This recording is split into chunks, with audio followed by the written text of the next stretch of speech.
Selamat pagi dan salam sejahtera. Pada hari ini, saya Nelson Araidi akan melakukan pembentangan bagi tugasan 3, iaitu EDUP 3143 Sosiologi dalam Pendidikan.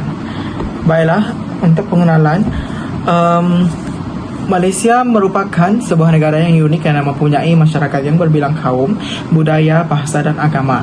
Kepelbagaian ini telah membentuk satu struktur sosial yang kompleks dan turut mempengaruhi sistem pendidikan negara. Dalam konteks ini, terdapat dua faktor penting, iaitu stratifikasi sosial dan kepelbagaian sosial budaya.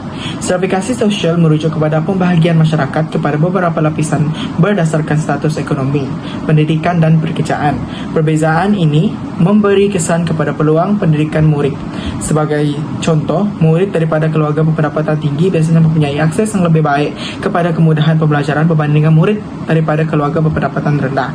Selain itu, kepelbagaian sosial budaya juga memainkan peranan penting dalam pengalaman pembelajaran murid. Malaysia terdiri daripada pelbagai kaum seperti Melayu, Cina dan India serta etnik Sabah dan Sarawak yang mempunyai budaya tersendiri. Oleh itu, pembentangan ini bertujuan untuk menghuraikan kesan kedua-dua faktor ini terhadap pendidikan serta cadangan penambahbaikan.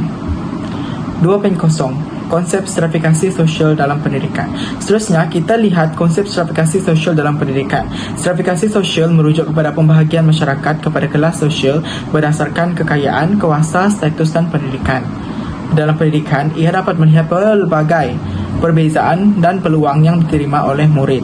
Contohnya, dari segi ekonomi, murid daripada keluarga berpendapatan tinggi mampu mendapatkan tuition, bahan pembelajaran dan teknologi seperti komputer dan internet. Sebaliknya, murid daripada keluarga berpendapatan rendah mungkin menghadapi kekangan untuk mendapatkan kemudahan tersebut. Selain itu, tahap pendidikan ibu bapa juga mempengaruhi pencapaian murid. Ibu bapa yang berpendapatan tinggi biasanya lebih memberi sokongan dan pembelajaran anak-anak. Perbezaannya juga dapat dilihat antara kawasan bandar dan luar bandar, di mana sekolah di bandar ini mempunyai kemudahan yang lebih lengkap berbanding luar bandar. 3.0 Kesan stratifikasi sosial terhadap pendidikan.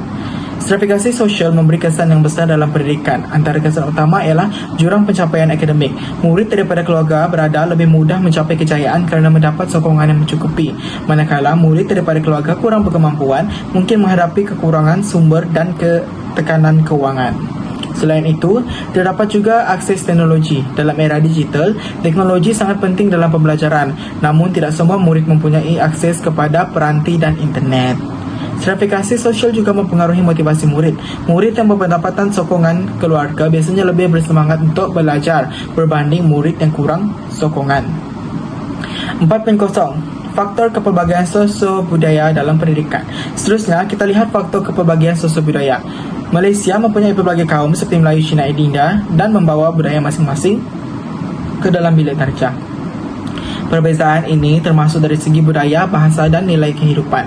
Contohnya, walaupun murid digunakan di sekolah, walaupun bahasa Melayu digunakan di sekolah, terdapat murid yang menggunakan bahasa ibunda seperti Mandarin atau Tamil di rumah. Ini kadang-kadang memberi cabaran dalam memahami pembelajaran. Selain itu, nilai keluarga juga mempengaruhi sikap dan tingkah laku murid dalam pembelajaran.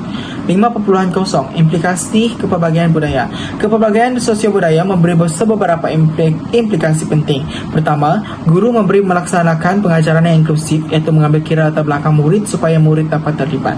Kedua, memberi peluang untuk memupuk perpaduan dan toleransi melalui aktiviti seperti sambutan perayaan dan program kebudayaan. Selain itu, guru perlu mempunyai kepekaan daya bagi memastikan tiada murid tersinggung dan suasana pembelajaran kekal positif.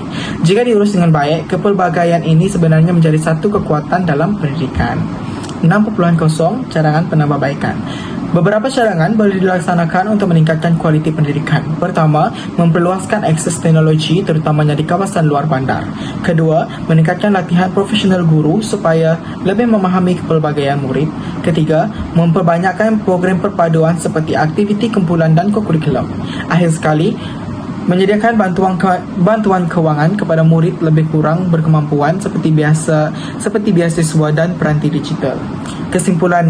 Sebagai kesimpulan, stratifikasi sosial dan pelbagaian sosio-budaya merupakan faktor penting dalam pendidikan di Malaysia. Stratifikasi sosial boleh mewujudkan jurang peluang pendidikan, manakala kepelbagaian sosio-budaya memberi cabaran dan peluang. Oleh itu, semua pihak perlu bekerjasama bagi memastikan pendidikan yang adil, inklusif dan berkualiti serta dapat dicapai. Sekian, terima kasih.